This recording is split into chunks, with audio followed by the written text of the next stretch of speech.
Hi guys, एक और video में आपका स्वागत है भाई। हम दोनों बैठे थे, थोड़ा चिल कर रहे थे, बट सडनली जो है हीटेड डिस्कशन हो गया। हमने सोचा कि यार हमें जो है ना एक वीडियो बनानी चाहिए जो सारे ब्रांड के लिए एक फीडबैक वीडियो होगी। आई थिंक ऑडियंस के लिए भी बहुत अच्छा होगा। एग्जैक्टली तो हमने क्या सोचा ना, हम कुछ ऐसा फीडबैक रेडी करते हैं हर एक ब्रांड के लिए जो सच में डुएबल हो, मतलब इमीडिएटली जिसके ऊपर ब्रांड वर्क कर सके और वो एक्चुअली में इजी भी हो चीजें फिक्स करना। तो जो आप लोग के कमेंट से हमें पता लगता है किसी भी ब्रांड के बारे में, आज हम वही प्रेजेंट करने की कोशिश करेंगे दोनों मिलके। इनफैक्ट हमने जितने भी फोन को टेस्ट किया है, एक्सपीरियंस करा है, तो वो वाला जो एक्सपीरियंस है वो भी हम शेयर करने वाले हैं। तेरे हिसाब से क्या लगता है कौन से ब्रांड से हमें स्टार्ट करना चाहिए? आई थिंक गाइज मेरा पर्सपेक्टिव ऐसे जा रहा है कि नथिंग और CMF नो डाउट बहुत अच्छा काम कर रहा है, नया ब्रांड है, तो पहले नए ब्रांड से स्टार्ट करते हैं। तो पहले आप भाई नथिंग का फीडबैक बताओ अपना। ओके, नथिंग फोन के बारे में अगर मेरा ओवरऑल फीडबैक पूछोगे तो मैं बोलूंगा भाई इनका जो कैमरा है ना वो इम्प्रूव हो सकता है। इनकंसिस्टेंट है, कई बार बहुत अच्छी फोटोज लेता है, कई बार ऐसे लेता है कि भाई मजा नहीं आया। तो कैमरा इंप्रूव कर सकती है आई थिंक मेरे ख्याल से। बाकी इसके अलावा अगर दूसरी चीजों में देखें, डेफिनेटली नथिंग बहुत अच्छा काम कर रहा है। बट एक बार सचित से भी पूछ लेते हैं उसका क्या फीडबैक है। तो मनोज भाई पता है क्या बात है गाइस, मैं ना इसको सिंपल रखता हूँ। नथिंग जो ब्रांड है ना वो टेकी लोगों के बीच में बहुत पॉपुलर है, और इसकी वजह से ऑब्वियसली भाई आपको नहीं लगता कि UFS 2.2 से बेटर करना चाहिए स्टोरेज को? बहुत अच्छा पॉइंट उठाया मेरे ख्याल से। एग्जैक्टली तो आई थिंक थोड़ा सा UFS स्टोरेज को बेटर कर देना चाहिए, तो इससे ओवरऑल ब्रांड जो है बेटर हो सकता है। क्योंकि मैंने फोन यूज किए है नथिंग के, नो डाउट बहुत स्मूथ चलता है, बट जैसे ही मैं थोड़ा हार्ड पुश करता हूँ फोन को तो हो जाता है भाई, दिख जाता है कि UFS 2.2 है। इनफैक्ट एक और पॉइंट मुझे याद आया है कि नथिंग फोन 2A के यूजर्स का ये भी कहना है कि ब्लैक क्रश इशू आता है। अगर कोई भी हम कंटेंट देख रहे हैं उसमें डार्क सीन आता है तो ब्लैक क्रश होते हैं, नॉइज वगैरह दिख जाती है। तो ये भी फिक्स थोड़ा जल्दी करा जाए तो बेटर रहेगा ब्रांड के लिए। ओके, नेक्स्ट मैं बात करना चाहूंगा मोटोरोला के बारे में। बट मेरा ओपिनियन जानने से पहले, जो फीडबैक मेरा है उससे पहले भाई संचित का जान लेते हैं, उसे क्या लगता है। देखो भाई, मेरी सिंपल सी रिक्वेस्ट है मोटरोला से। मैं इन दिनों में बहुत सारे कमेंट सेक्शन में एक चीज देख रहा हूँ कि सर्विस इंप्रूव होनी चाहिए। बिल्कुल ठीक है, इनफैक्ट सर्विस सेंटर की अवेलेबिलिटी भी ज्यादा होनी चाहिए, और जो ओवरऑल सर्विस का एक्सपीरियंस है वो भी बेटर होना चाहिए। पता है सर्विस से मेरा मतलब क्या है? काफी यूजर्स ने मतलब कमेंट सेक्शन में ये बताया है कि पार्ट्स अवेलेबल नहीं होते। ऑब्वियसली ब्रांड की रिस्पॉन्सिबिलिटी है, इफ पॉसिबल ये चीज को ASAP फिक्स किया जाना चाहिए। बाकी तेरा क्या ओपिनियन है भाई, आप भी शेयर करो। देखो, अगर मैं ब्रांड की बात करूँ तो भाई मोटोरोला सच में बहुत अच्छा काम कर रहा है। तुझे क्या लगता है? अरे 100% यार, 2-3 फोन लॉन्च इन्हीं दिनों में कर दिए। बिल्कुल, और सही में बहुत वैल्यू फॉर मनी है। बट हाँ, एक चीज मुझे लगता है, मैं फीडबैक देना चाहूंगा मोटोरोला को भाई, जो सॉफ्टवेयर की जो फ्रीक्वेंसी है ना वो बढ़ाई जा सकती है। और जो सॉफ्टवेयर अपडेट मोटोरोला दे रहा है एक्चुअली में उसमें जो प्रॉब्लम्स हो वो फिक्स करे। क्योंकि बहुत सारे यूजर्स को भाई कमेंट्स आ रहे थे, ऐसे हम पढ़ रहे थे कि जो सॉफ्टवेयर अपडेट है वो स्लो तो है, पर उसके साथ जो इश्यूज वगैरह आते हैं वो टाइम टू टाइम अगर जल्दी से फिक्स हो जाए तो मेरे ख्याल से ज्यादा बेटर रहेगा। Like in short quality updates आए। एब्सोल्युटली, बिल्कुल। नेक्स्ट मनोज भाई, मैं पर्सनली बात करना चाहूंगा वीवो और आईकू के बारे में। गाइज एक चीज मेरे को लगती है, पिछले कुछ टाइम से मैंने नोटिस किया है कि पिछले साल का भी देखना रिकॉर्ड, किसी भी प्राइस सेगमेंट में हमें बात करनी हो ना पावरफुल या फिर वैल्यू फॉर मनी फोन्स की, नो डाउट भाई वो वीवो या फिर आईकू के होते हैं। बिल्कुल। तो एक चीज क्लियर है कि वीवो और आईकू ने फॉर्मूला तो क्रैक कर लिया है इंडियन मार्केट का, बट कुछ फीडबैक्स है। जैसे कि UI की बात की जाए, सब तारीफ करते हैं कि भाई अपडेट्स बहुत टाइम पे आते हैं, है ना, फ्रीक्वेंसी सबसे अच्छी रही है, सर्विस सेंटर अच्छा है, सर्विस सेंटर अच्छा है, सब कुछ बहुत अच्छा बताया जाता है। बस एक ही चीज होती है कॉमन जो देखने को मिलती है कि फन टच OS और बेटर हो सकती है, उसको और ज्यादा रिफाइन कर सकते हैं ये लोग। बिल्कुल, ये चीज से मैं 100% एग्री करता हूँ। आई थिंक आप लोग भी करते हो। आई थिंक यही हम दोनों का कॉमन फीडबैक है। अब नेक्स्ट कौन से ब्रांड की बात की जाए? ओके, नेक्स्ट मुझे बात करनी है भाई, एक बड़ा इंटरेस्टिंग ब्रांड है, उसका फोन मुझे टेबल पे नजर नहीं आ रहा, ऑनर। बिल्कुल भाई, वैसे ब्रांड ने जो है यूनिट्स पिकअप नहीं करा लेते, हाँ, इसलिए अभी नहीं है। बट वैसे मैं बताता हूँ यार, जो मुझे लगता है गाइस कि ऑनर के पास, अगर हम चाइना वाले ऑनर को देखें और ग्लोबली देखें, ऑनर के पास पोटेंशियल बहुत ज्यादा है।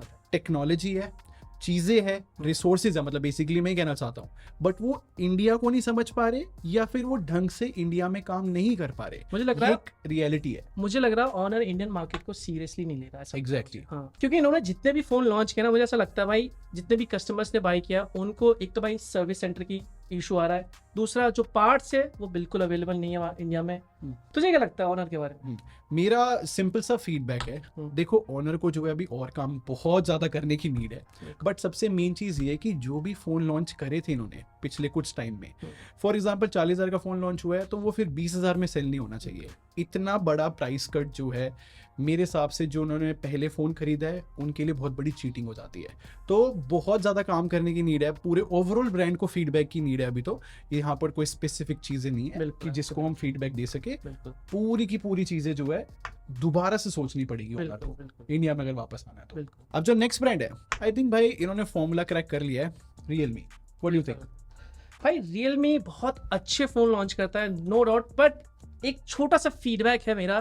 जैसे ये देखो, ये दोनों, ये हो गया एक नार्जो सीरीज, एक ये फोन हो गया इनका अलग परफॉर्मेंस के लिए, ये नार्जो बजट वाला।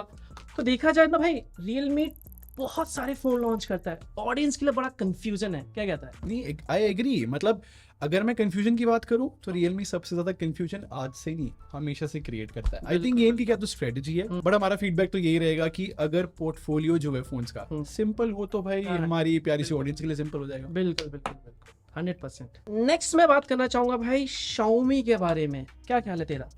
वैसे पता है क्या, ऑडियंस को भी बताता हूँ और सारू भाई आपको भी, एक आर्टिकल आया है जहां पर Xiaomi ने बहुत क्लियरली बताया है कि हम अपनी फिलॉसफी चेंज कर रहे हैं। जो पहले ये बजट फोन्स पे बहुत फोकस करा करते थे ना Xiaomi, काफी एग्रेसिव प्राइस पे फोन आया करता था नोट सीरीज, अब इनका कहना है कि ये प्रीमियम चीजों पे, प्रीमियम फोन्स पे ज्यादा फोकस करेंगे। अच्छा अच्छा, बट यार एक चीज मैं कहना चाहूंगा, एक ऑडियंस की तरफ से मैं फीडबैक देना चाहूंगा, जो पुराना Xiaomi था ना, जो रेडमी की नोट सीरीज था, एग्जैक्टली, वो भी मैं मिस करता हूँ भाई।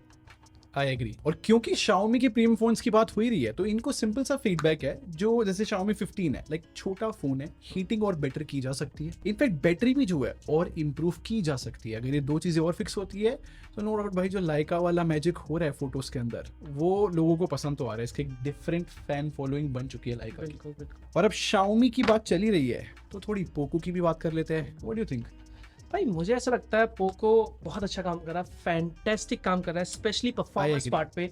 बट मुझे ऐसा लगता है कैमरे पे भी इनको थोड़ा सा और काम करना चाहिए। कैमरा अच्छे देता है बट और बेटर मिल जाए तो बात अलग है। एग्जैक्टली, मेरा भी लगे ये बहुत ही इजी और सिंपल सा फीडबैक है। तो अब नेक्स्ट ओप्पो की बात करते हैं। आई थिंक यार इस ब्रांड का ओवरऑल फीडबैक पॉजिटिव साइड ही है। I mean recently under 20,000 Oppo की 13 यार, fantastic value for money. I mean बहुत अनएक्सपेक्टेड था कि यार ओप्पो ने इतना ज्यादा अच्छा काम कर दिया, वो भी अंडर 20,000। इनफैक्ट भाई एक और चीज ना मैं ऐड करना चाहूंगा, वो है इनके रेनो और एफ सीरीज के लिए अगर उनकी प्राइसिंग भी ऐसे ही के सीरीज की तरह एग्रेसिव रख देना, मजा आ जाएगा भाई, सच बता रहा हूँ। I agree. इनफैक्ट अभी आने वाले टाइम में ना इनका शायद K13 टर्बो भी आएगा, उसकी प्राइसिंग भी अगर ये K13 जैसा एग्रेसिव रख दे भाई, मजा आ जाएगा। क्या कहता है? I agree. इनफैक्ट एक और चीज ऐड करना चाहूंगा, लास्ट ईयर तक 2024 में मुझे अगर ओप्पो को फीडबैक देना होता तो मैं शायद थोड़े ज्यादा नेगेटिव पॉइंट्स मेंशन करता, लेकिन जब से मैं देख रहा हूँ ना फाइंड X8 को लोग कितना प्यार कर रहे हैं, डिस्काउंट में खरीद रहे हैं, ओवरऑल एक अच्छे फोन सरप्राइजिंगली ओप्पो बना रहे हैं। तो लाइक अभी के लिए तो सब सॉर्टेड लग रहा है। भाई नेक्स्ट ब्रांड जिसके बारे में बात करना चाहूंगा ना, मैंने नोटिस किया है पिछले कुछ सालों में ये इमर्जिंग ब्रांड निकल गया है। मैं बात कर रहा हूँ इन्फिनिक्स की, फैंटास्टिक काम कर रहा है। क्या कहता है? नहीं, आई एग्री, बहुत अच्छा काम किया इन्फिनिक्स ने। मतलब पहले अगर हम बात करें आज से 2 या 3 साल पहले की, लोग इतना ज्यादा प्रेफर नहीं करते थे इन्फिनिक्स टेक्नो दोनों को, बट मैंने नोटिस किया इस साल इन्होंने बहुत अच्छा काम किया है। बट मेरे को एक फीडबैक देना है, आई थिंक UI और ज्यादा रिफाइन करनी चाहिए, वो भी बहुत जल्दी। बिल्कुल भाई, मैं 100% संचित की बात से एग्री करता हूँ, बट इसके साथ मैं एक और अपना पर्सनली और यूजर का फीडबैक मैं ऐड करना चाहूंगा। कैमरे को अगर थोड़ा बेटर कर देना इन्फिनिक्स, मजा आ जाएगा भाई। ये भी एक बहुत ही सॉलिड पॉइंट है। तो सारू भाई नेक्स्ट बात करते हैं गूगल की पिक्सल फोन्स। ओ भाई मजा आने वाला है। बिल्कुल यार, देखो आई नो पिक्सल फैंस है, उनको किसी भी प्राइस पे फोन जो है अच्छा लगता है, उनकी चॉइस है, बट मैं मासेस को देखते हुए कुछ फीडबैक देना चाहूंगा पिक्सल को। जैसे कि सबसे पहला फीडबैक, आई थिंक यार प्राइसिंग जो है ना लॉन्च डे पे ही बहुत हद तक सॉर्ट कर देनी चाहिए गूगल को, क्योंकि ऐसा हुआ है मेरे भाई कि फोन जो है फॉर एग्जांपल 1 लाख रुपए का है, बाद में सस्ता बिक रहा है। बहुत बार ऐसा हुआ है, पिक्सल 9A आया अभी 50,000 रुपए का आया है, और यार एग्री करते हो क्या आप भी कि वो एक राइट प्राइस पे नहीं लॉन्च हुआ है। बिल्कुल बिल्कुल 100%। तो सिंपल सा फीडबैक है मेरे हिसाब से, गूगल को जो है प्राइसिंग बहुत जल्दी फिक्स करनी चाहिए अगर इंडिया में बहुत ज्यादा फोन सेल करने हैं तो। और दूसरा फीडबैक कैमरे को लेके है। एक टाइम पे यार याद है जब इनिशियली पिक्सल फोन्स आए थे तो पिक्सल की फोटोज की कितनी तारीफ होती थी। बिल्कुल बिल्कुल। अब यार वीवो टेक ओवर कर चुका है, ओप्पो टेक ओवर कर चुका है, बहुत सारे फोन्स एंड्रॉइड वर्ल्ड में आ गए हैं जो बहुत बेटर फोटोज खींच रहे हैं। पिक्सल की पहचान थी यार अच्छी फोटोज, अब वो भी नहीं रही, तो और फोटोज इंप्रूव करने की नीड है। इनफैक्ट इसमें ना भाई मैं भी अपने 2 फीडबैक ऐड करना चाहूंगा। सबसे पहला भाई हीटिंग, एग्री करता है या नहीं? 100%। पिक्सल के जो नॉन प्रो वेरिएंट है भाई उसमें हीटिंग इशू कब से आ रहे हैं, एग्जैक्टली। उसको अगर फिक्स कर देना मजा आ जाएगा। दूसरा फीडबैक है भाई बेजल्स को लेके। अगर मैं भाई 50-60 हजार रुपए पे कर रहा हूँ एक पिक्सल फोन के लिए, तो भाई इतने मोटे मोटे बेजल्स मैं एक्सेप्ट नहीं करूंगा। बाकी नेटवर्क्स, हाँ नेटवर्क में point वो भी अगर इंप्रूवमेंट हो जाए तो अभी इंप्रूव किया है लेटेस्ट सीरीज के अंदर, बिल्कुल। काफी हद तक इंप्रूव किया है, बट अभी भी इंप्रूवमेंट बची है। तो इन कुछ इंपॉर्टेंट फीडबैक्स पे गूगल को काम करना चाहिए। ओके नेक्स्ट भाई मैं बात करना चाहूंगा वन प्लस के बारे में। तेरा क्या फीडबैक है? यार देखो वन प्लस अच्छा काम कर रहा है, ठीक है। मेरे हिसाब से फ्लैगशिप किलर वाला थोड़ा पॉइंट को एड्रेस करेंगे, बट मैंने एक चीज नोटिस करी है कमेंट सेक्शन में खासकर, कि जो ग्रीन लाइन इशू आया था ना पुराने वन प्लस फोन के अंदर, मेरे हिसाब से वो लोगों के माइंड में अभी भी ट्रॉमा है। बिल्कुल। ऑब्वियसली उस ट्रॉमा को रिकवर करने में टाइम लगेगा लोगों को, बट है ना जो वन प्लस ने स्टेप उठाया है, लाइक प्रोजेक्ट स्टारलाइट उन्होंने लॉन्च करा कि भाई कभी भी ग्रीन लाइन इशू आया लाइफ टाइम में फिक्स कर देंगे। बिल्कुल। पता है लोगों को जो है ना इस प्रोजेक्ट स्टारलाइट के बारे में अभी पता नहीं है। मेरे हिसाब से वन प्लस को जो है ना यही फीडबैक है कि ये जो ग्रीन लाइन वाला इशू है ना इसको और अच्छी तरीके से हाईलाइट करो और बताना चाहिए लोगों को कि कैसे इन्होंने इस चीज को फिक्स किया है, एडवर्टाइज और बेटर करना चाहिए इस चीज को, क्योंकि सच में अभी तक लोगों को कंप्लीट स्टोरी नहीं पता इसकी। बाकी तेरा क्या फीडबैक है भाई? भाई मुझे ऐसा लगता है जितने भी मैंने वन प्लस के फ्लैगशिप प्रीमियम मिड रेंज या फिर मिड रेंज वाले फोन टेस्ट किए हैं, जो मिड रेंज वाले फोन है ना भाई उनका कैमरा इंप्रूव किया जा सकता है, मुझे ऐसा लगता है। बाकी जो प्रीमियम मिड रेंज है उनके कैमरे नो डाउट बहुत अच्छे होते हैं भाई, बट मिड रेंज में कैमरा वन प्लस का मजा नहीं आता इतना। बस इन्होंने जो है अपने फ्लैगशिप जो सबसे एक्सपेंसिव फोन है उसका कैमरा अच्छा मारा है। एब्सोल्युटली। बाकी सबकी ट्यूनिंग ऊपर नीचे होती रहती है। नेक्स्ट बात करते हैं सैमसंग के बारे में। बताओ भाई क्या ओपिनियन है?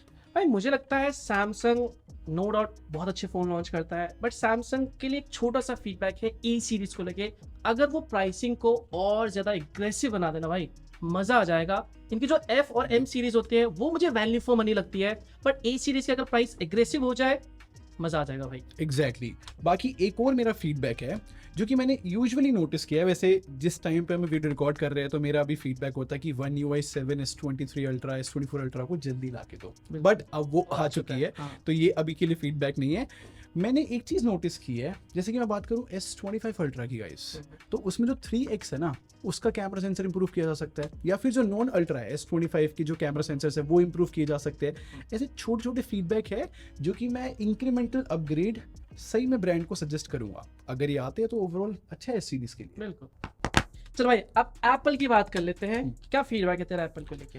यार एप्पल को लेके सबसे पहला फीडबैक तो गाइज मेरा सिंपल सा है कि जो एग्रेसिव था ना बिहेवियर उनका इनोवेशन को लेके, कितनी नई नई चीजें एप्पल लॉन्च किया करता था हर एक टाइम पे, अब वो कम हो गया। ऊपर से एप्पल इंटेलिजेंस भी अच्छी नहीं है, जबकि हम देख रहे हैं एंड्रॉइड में कितनी ज़्यादा अच्छी है आ गई है। तो पहली बार ऐसा हो रहा है कि यार इनोवेशन में एप्पल बहुत पीछे जा चुका है। बेसिकली मैं पता क्या कहना चाहता हूँ, एप्पल इस चीज़ के लिए जाना चाहता था चाहे वो लेट फीचर लेकर आए बट बेस्ट तरीके से लेकर आता था, बट इस बार AI जो है बेस्ट तरीके से नहीं आई आईफोन्स में। अरे हाँ भाई AI से मुझे याद आया, अभी भाई जो गूगल है वो एप्पल के साथ बातचीत में है। पता जा रहा भाई आने वाले आईफोन में तुझे जेमिनी का इंटीग्रेशन देखने को मिल सकता है, तो उससे शायद मुझे ऐसा लगता है कि शायद AI और ज्यादा इंप्रूव हो जाए। जरूरत तो है। और एक और चीज यार 60 हर्ट्ज हटा दे यार, ये तो भाई बनता है, सच अब तो बनता है। बिल्कुल बिल्कुल। एक और फीडबैक मुझे याद आया यार, iOS में अभी तक बग्स फिक्स नहीं करे हैं जो लेटेस्ट iPhone 16 Pro Max है उसके अंदर। मतलब हमेशा ऐसा हुआ है कि एक नई iOS आती है एक नए आईफोन के अंदर और कुछ महीनों में बग्स फिक्स हो जाते हैं, बट जितने भी लोग मेरे अराउंड अभी आईफोन यूज कर रहे हैं उनके बग्स अभी तक फिक्स नहीं हुए हैं। सिमिलर सा एक्सपीरियंस भाई मेरा भी है। मैंने भी 16 Pro Max मतलब जब से यूज किया, एक बार बीच में मुझे बग्स देखने को मिले, कैमरा लैग कर जाता है, कई बार स्टॉप हो जाता है बीच में अपने आप। तो ये चीज डेफिनेटली भाई फिक्स हो सकती है। एप्पल इतना प्रीमियम सबसे बड़ा ब्रांड, ये नो डाउट, मतलब एप्पल और सैमसंग जो है लोग खरीदना चाहते हैं। इन दो ब्रांड पे एक स्पेशल रिस्पॉन्सिबिलिटी है चीजों को टॉप नॉच रखना। इसके अलावा भाई एक बार ऑडियंस का फीडबैक भी जान लेते हैं, ऑडियंस को क्या लगता है।